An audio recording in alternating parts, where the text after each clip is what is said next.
Amigos de Contrapunto.com, bienvenidos nuevamente acá desde casa a otra entrevista que hoy vamos a estar tocando un tema muy importante, ¿no? Que se ha venido acrecentando con el día a día. Vamos a hablar un poco de lo que es la atención al cliente, el servicio al consumidor y la manera como ha venido decayendo en estos últimos tiempos. Para ello nos acompaña Milagros Villafañe. Ella forma parte de la iniciativa a los consumidores, del movimiento de la iniciativa a los consumidores. Bienvenida a Contrapunto, Milagros.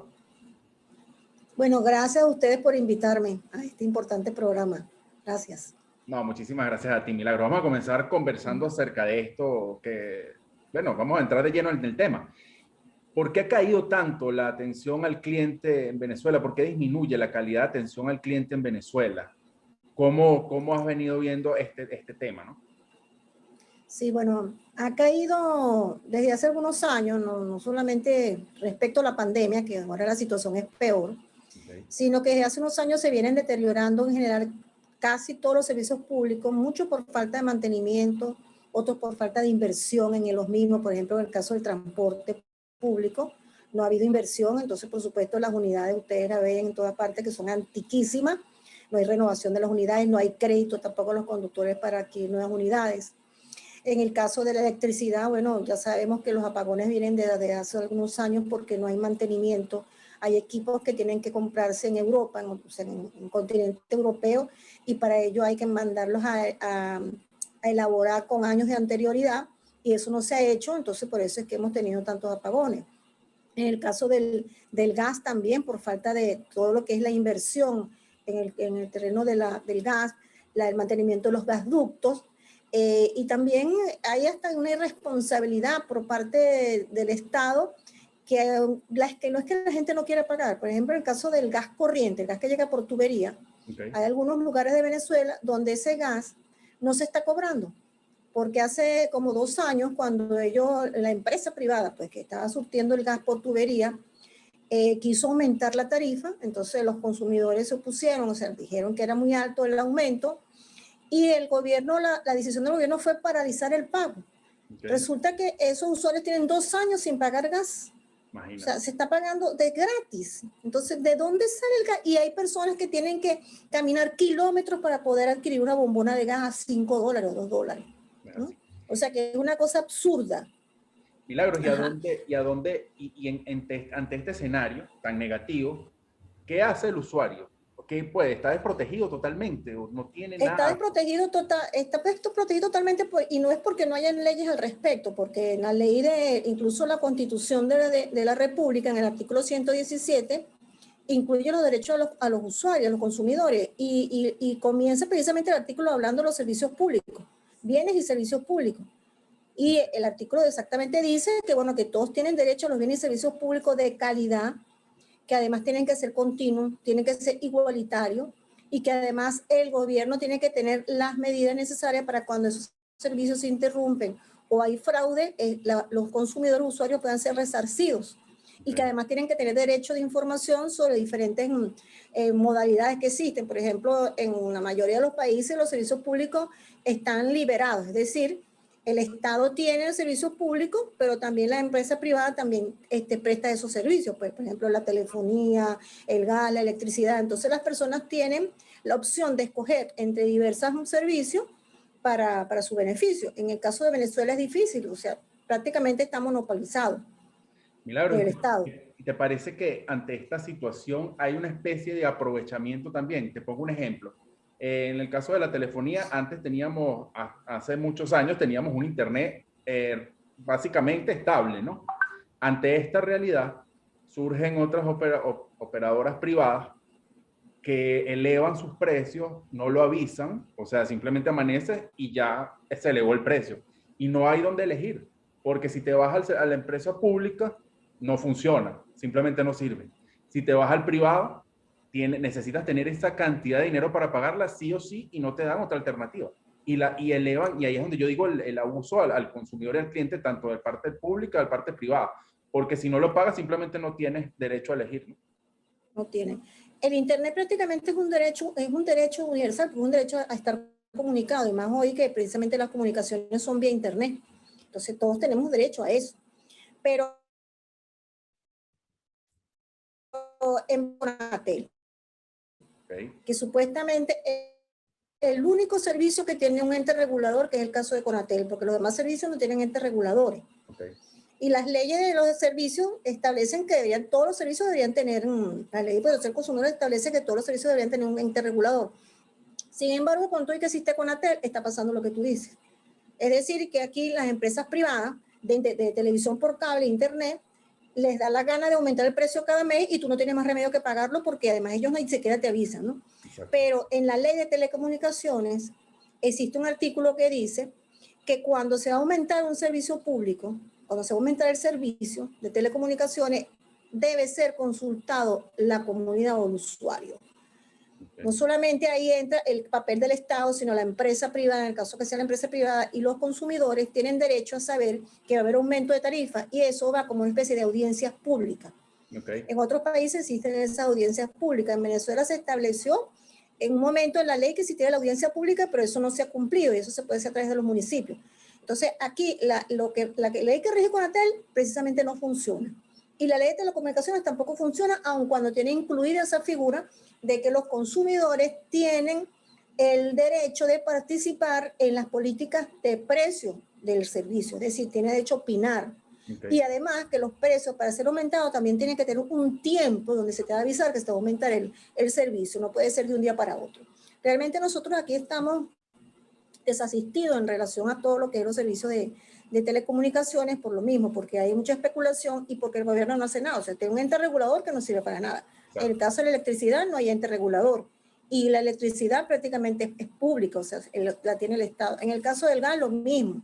O sea, nadie dice, por ejemplo, en ese caso que decíamos anteriormente, que hay personas que tienen 2 años sin pagar el gas corriente en algunas urbanizaciones y resulta que el gas por tubería, y resulta que la mayoría de la población tiene que inventar para poder comprar una bombona, pues conseguirla. Entonces, ahí realmente la universalidad del servicio que está establecido en la Convención Interamericana de Derechos Humanos, en la parte que se refiere a servicios públicos, hablan de la universalidad del servicio público, de la equidad del servicio público y de la continuidad.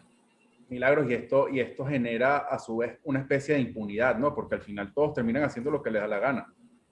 Claro, porque las empresas, por ejemplo, de internet hacen lo que les da gana y las personas pueden ir donde quieran, pero ¿qué denuncia van a hacer? Hoy en día no existe el INDECO que existía anteriormente, que no era que funcionaba mucho, pero medio funcionaba, porque tenía una sala de conciliación y arbitraje donde el usuario podía ir, iba el empresario, estaba el intermediario que era el INDECO y se podía lograr algo. Pero ahora no existe eso, no existe esa figura. Entonces aquí sencillamente tú no tienes dónde acudir. Ahora, ¿qué es lo que creo que tiene que hacer la gente? Porque las leyes existen, hay que mejorarlas, pero las leyes existen. En las leyes esas de telefonía, por ejemplo, y del servicio eléctrico se establece que los consumidores tienen derecho a participar en todas esas políticas que tienen que ver con las tarifas y con la calidad del producto. Además, en los mismos consejos comunales que inventaron en estos nuevos años, también establecen unas mesas de agua, mesas de electricidad, mesas de comunicaciones. Y resulta que, bueno, que las personas que participan en esas mesas prácticamente no pueden hacer nada porque eso no es resultado. Sin embargo, yo pienso que la gente tiene que seguir luchando y protestando, porque tampoco nosotros por el hecho de la pandemia, que no podemos salir, porque es verdad que la pandemia, la segunda ola es fuerte, es cierto que hay que tener medidas de bioseguridad, pero eso no debe impedir que la gente proteste. En otros países la gente ha protestado.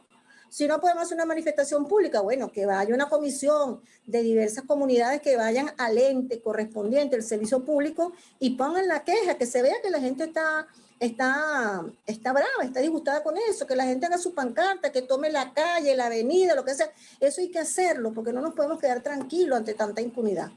O sea, están pasando muchísimas cosas en este país, nosotros estamos desasistidos, no tenemos apoyo de nadie, absolutamente de nadie. Pero entonces la vía es que organizarse y protestar, hay que seguir con una protesta pública sobre eso. Milagros, en el ente donde tú te desarrollas en estos momentos, cuéntame cómo ayudan a estas personas, pues, de qué manera más o menos asesoran a estas personas que de una u otra forma, bueno, son víctimas de esta nula atención al esta deficiencia de servicios existentes en la actualidad. Claro. Sí, bueno, mira, nosotros asesoramos de manera gratuita, o sea, si nos pueden llamar o por vía ¿qué te digo yo?, de correo electrónico, que nos quieran hacer la denuncia, la queja, nosotros podemos asesorarlo sobre qué hacer, dónde ir, cómo organizarse o cómo organizar un comité de usuarios en su comunidad de consumidores y qué cosas hacer, y también darle los instrumentos esos legales que existen para que ellos puedan con esos instrumentos defender su derecho, ¿no? Y, o sea, lo podemos hacer gratuitamente. En caso de que sean cosas que tengan que ir a un tribunal, bueno, ya eso son cosas que tienen que correr por cuenta del propio usuario, que son casos de estafa y ese tipo de cosas que nosotros no podemos resolver. Pero sí, todo lo que tiene que ver con la asesoría es gratuita, absolutamente. Y para eso estamos. Pues entonces pueden comunicarse con nosotros por un correo electrónico que es iniciativaconsumidores@gmail.com. También está el Facebook, Iniciativa Consumidores, por ahí también nos pueden inscribir. También estamos en Instagram, Movimiento Iniciativa de los Consumidores. Y también pueden llamar al teléfono que tienen ustedes de nosotros, que es el 0414-822-0302. Buenísimo, Milagros. Para finalizar, ¿a dónde crees que vamos en Venezuela con los servicios públicos y con la atención al cliente y qué se debe mejorar? Sabemos que todo, pero específicamente hablando también de la atención al cliente, ¿qué crees que debe mejorar la persona, aunque sea para evitar estos malos ratos, ¿no? Claro. Bueno, mira, yo pienso que a corto plazo nosotros estamos, mejor dicho, estamos ya en un colapso de los servicios públicos, realmente están colapsados. Si te pones a ver el metro de Caracas, el transporte público, el gas por tubería y el gas de bombona y el gas directo, la telefonía, el acceso a internet, la salud. Ahí, para mejorar el servicio, mira, tiene que haber una política del Estado a través del gobierno central, como también de las gobernaciones y de las municipalidades, esté en manos de quien estén, de favorecer la participación de la gente en sus demandas y ayudarlo. Por ejemplo, la Defensoría del Pueblo, que la gente no lo sabe. La Defensoría del Pueblo tiene competencia en los servicios públicos. Ahora, dime tú cuándo el Defensor del Pueblo a nivel nacional ha hablado sobre el tema de los servicios públicos. Nunca, nunca. Solamente se dedica al aspecto de derechos humanos relativo al derecho humano, al del, por ejemplo, los detenidos políticos. Pero lo que tiene que ver con un servicio público, que es un derecho humano, nunca han hecho absolutamente nada. Y esa es competencia de las defensorías del pueblo. Entonces hay que empezar a exigir eso. ¿Qué es lo que tienen que hacer? Mira, lo que tienen que hacer público, ya que ahorita no están prácticamente trabajando por la pandemia, los directores de recursos humanos de esos entes deberían hacer una capacitación a sus empleados para que atiendan y sepan atender al consumidor, porque no es nada gratis. O sea, ese servicio es de todos nosotros. O sea, no es que el ente público es el dueño del servicio y nosotros lo tenemos que pagar. No, todos somos dueños de esos servicios. Entonces, tienen que saber atender a la gente, darle una respuesta o por lo menos decirle, mira, estos son los pasos que tienen que seguir. Pero eso no existe. ¿Tú sabes qué es lo que funciona aquí para atención al cliente? Lo que tiene que ver con el pago de impuestos. Exacto. Ahí sí te tratan bien. Sí. Cuando tú tienes que ir a una alcaldía a un derecho, pagar un derecho de frente o buscar una solvencia de un apartamento porque tiene que hacer una negociación o un negocio tiene que hacer una cuestión, ahí sí te atienden buenísimo porque tú estás pagando un impuesto. Pero cuando se trata de un servicio público al cual todos tenemos derecho, porque además es universal, obligatorio y tiene que ser de calidad, entonces nos tratan mal, como animales. Entonces, el gobierno, todos los gobiernos, todos los niveles deberían empezar por capacitar a la gente que tenga atención al público para que sepa atender a las personas y le den respuesta a sus peticiones. Y las personas, por supuesto, también tienen que exigirlo, porque eso está en la ley. Pues. Eso está en la ley, además que es un derecho humano. Exactamente. Es así, Milagro. Y bueno, y por lo menos así ya sería un primer paso de algo que no funciona para que claro, la educación, la capacitación, eso hay que hacerlo. Eso empieza por ahí. Por eso que dicen que todo empieza por la educación. Y es verdad, todo empieza por ahí. Milagro, súper agradecido que hayas estado con nosotros en esta entrevista por acá por contrapunto.com. Bueno, esta es tu casa, estamos a la orden para próximas entrevistas también, Milagro. Y a toda la audiencia de Contrapunto, muchísimas gracias por habernos acompañado. Muchas gracias a ustedes por invitarme, pues. Gracias. Hasta una nueva ocasión y muchos éxitos en el programa, ¿ok? Gracias, un abrazo, Milagro. Chao, pues. Ok, igual.